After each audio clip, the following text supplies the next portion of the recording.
விஜய் வந்து சாரதாவை மீட் பண்ணி வந்து இந்த மாதிரி காவேரி மீட் பண்ண போகிற விஷயத்த சொல்கிறாரு. அதை கேட்டு சாரதா ஒன்றும் புரியாமல் யோசிக்கிறாங்க. மாப்பிள்ளை அவள் கண்டிப்பாக சம்மதிக்க மாட்டா மாப்பிள்ளை. அவள் வந்து எப்படியும் வந்து உங்ககிட்ட வேறு மாதிரி தான் பேசுவா. அவகிட்ட எதுக்கு பேசிக்கிட்டு நீங்களே வந்து அதை கேன்சல் பண்ணிவிடுங்க. நீங்கள் பண்ணணும்னு சொன்னீங்கல்ல, அதை நீங்களே வந்து அழிச்சிடுங்க மாப்பிள்ளை அப்படின்னு சொல்லிட்டு அந்த வந்து சொல்கிறாங்க மேட்ரிமோனியை. இல்லை அது அப்படி பண்ணால் வேலைக்கு ஆகாது. காவேரி கிட்டே பேசியே ஆகணும். காவேரி என்ன ஓவராக போயிட்டே இருக்கா அப்படின்னு. ஆமாம் மாப்பிள்ளை, நானும் பேசி பார்த்தேன். அதுக்கு அவள் என்ன சொல்கிறா தெரியுமா? உங்களை கல்யாணம் பண்ணிக்கிறதுக்கு நீங்கள் ஆல்ரெடி ஒரு பொண்ணை உயிருக்கு உயிராக நேசிச்சிங்களாம். அதனால் எப்படி வந்து அவர் வந்து வேற ஒரு பொண்ணை நினைக்க முடியும்? அப்படிப்பட்டவர் எனக்கு வேணான்னு சொல்கிறா மாப்பிள்ள அப்படின்னோடனே, என்ன தேவை? இப்படி போனால் அப்படி வரா, அப்படி போனால் இப்படி வரா, என்ன தான் பண்ணுறது அவளை அப்படின்னோடனே, அதான் மாப்பிள்ளை எனக்கும் ஒன்றும் புரியல, அவளுக்கு என்ன செய்யறதுனே தெரியல. சரிங்க அத்தை, நீங்கள் கவலைப்படாதீங்க, நான் பார்த்துக்கிறேன் அப்படின்னு சொல்லிட்டு விஜய் வந்து சொல்கிறாரு. இங்கே விஜய் வந்து காவேரி வந்து மீட் பண்ணுறாரு. அப்போ காவேரி வந்து சொல்லுங்கள், உங்களுக்கு எப்படிப்பட்ட பொண்ணு வேணும் அப்படின்னு சொல்லிட்டு கேட்குறாங்க. எனக்கு உங்களை தாங்க பொண்ணு வேணும் அப்படின்னு ஒன்று அதிர்ச்சி அடைகிறாங்க காவேரி.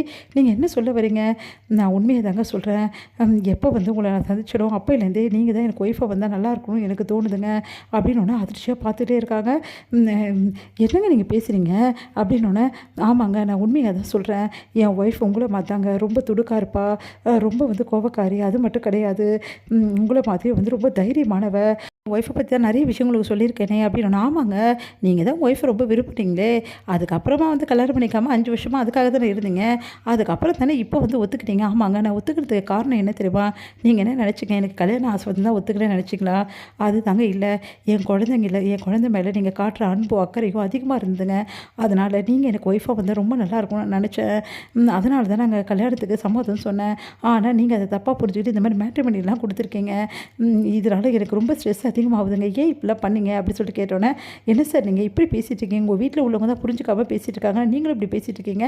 நான் எப்படி சார் உங்களை கல்யாணம் பண்ண முடியும்? உங்களுக்கு ஆல்ரெடி கல்யாணம் ஆகி குழந்தை இருக்குது, உங்கள் ஒய்ஃபை நீங்கள் அந்தளவு நேசிச்சிருக்கீங்க. அப்படிப்பட்டவரை நான் எப்படி கல்யாணம் பண்ணிக்க முடியும்? கல்யாணம் பண்ணிங்கனாலும் என் வாழ்க்கை வந்து நல்லா இருக்குமான்னு எப்படி சார் தெரிய முடியும்?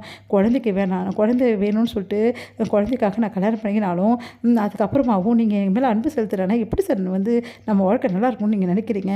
அதெல்லாம் நல்லா இருக்காது சார், சொன்னால் புரிஞ்சுக்கங்க அப்படின்னோடனே, ஏன் மிஸ் இப்படி பேசுகிறீங்க? நான் சொல்கிறது கொஞ்சம் புரிஞ்சுக்கங்க. என் ஒய்ஃப் வந்து எப்படிப்பட்டவங்க தெரியுமா? அப்படிப்பட்டவங்க மாதிரியே நீங்கள் இருக்கீங்க. அதனால தானே மிஸ் உங்களை கல்யாணம் பண்ணிக்கணும்னு விரும்புகிறேன். வேறு யாராவது கல்யாணம் பண்ணால் அப்படியே விரும்பினேன். இப்போ சொல்கிறேன் மிஸ், இந்த நிமிஷம் சொல்கிறேன், என் மனசு ஃபுல்லாக நீங்கள் தான் இருக்கீங்க. என் ஒய்ஃபு ஒரு காலத்தில் என் மனசில் இருந்தா, ஆனால் இப்போ என் ஒய்ஃபை இறந்து போயிட்ட அப்புறம் உங்களை நினைக்காம நான் இருக்க மாட்டேன்னு சொல்ல மாட்டேன். ஆனால் இருந்தாலும் உங்கள் மேலே நான் வச்சிருந்த வந்து அன்பு வந்து மாறாது மிஸ் அப்படின்னு சொன்னோன்னே, சார் நீங்கள் சொல்கிறதெல்லாம் கரெக்டு சார், ஆனால் எனக்கு செட் ஆகாது சார். இங்கே பாருங்கள், சொல்கிறத கேளுங்க. மேட்ரிமோனியில் ஒரு நல்ல பொண்ணாக கண்டிப்பாக உங்களுக்கு கிடைப்பா. சரிங்க, ஒரு வேளை கிடைக்கலனா நீங்கள் என்னை கல்யாணம் பண்ணிக்க முடியுமா சொல்லுங்கள். அப்படி கிடைக்கலனா நான் கல்யாணத்தை பற்றி யோசிக்கிறேன், போதுமா? அப்படி கிடச்சிடுச்சா நீங்கள் அந்த பொண்ணை தான் கல்யாணம் பண்ணிக்கணும், சரியா அப்படின்னோடனே, சரி உங்களோட விஷயத்துக்கு நான் உடன்படுறேன், ஆனால் அப்படி எனக்கு செட் ஆகலை, நீங்கள் தான் நான் கல்யாணம் பண்ணிக்கணும், சரியா அப்படி சொல்லிட்டு விஜய் போகிறாரு. என்ன இவர் இப்படி சொல்கிறாரு அப்படி சொல்லிட்டு காவேரி குழம்பி போகிறாங்க. இங்கே வந்து விஜய் மனசு கஷ்டத்தோடய போகிறாரு. அவரால் வந்து பழைய நினைவுகள் வந்து மீண்டு வரவே முடியல. பழசெல்லாம் யோசனை பண்ணிகிட்டே இருக்காரு. காவேரி கூட பழகினது, அவங்க கூட இருந்தது, அவங்க கூட வந்து கிஸ் பண்ணது, ஹக் பண்ணது, எல்லா விஷயத்தையுமே அப்படியே வந்து மனசு திறந்து பேசுனது, எல்லா விஷயத்தையும் யோசிச்சுட்டே இருக்காரு. ஏன் காவேரி என்னை புரிஞ்சுக்காம என் மனசை ரணப்படுத்திகிட்டே இருக்க, வேற ஒரு பொண்ணை நான் இப்படி நினைக்க முடியும்? ஏன் காவேரி இப்படி படுற? எல்லாத்தையும் நீ மறந்து போகலாம் காவேரி, நான் மறக்கலையேடி. இப்போ வரைக்கும் உன் நினைவில் தானே நான் வாழ்ந்துட்டுருக்கேன். அது ஏன் காவேரி உனக்கு புரியவே மாட்டேங்குது? நான் இவ்வளோ சொல்லி கூட நீ என்னை கல்யாணம் பண்ணிக்கணும்னு நினைக்கிறேன் காவேரி யாரையாவது. எப்படி காவேரி உன்னை நான் மாற்ற போகிறேன்? ஒன்றுமே எனக்கு புரியலே காவேரி அப்படின்னு சொல்லிட்டு மனசு கஷ்டப்பட்டு வராரு.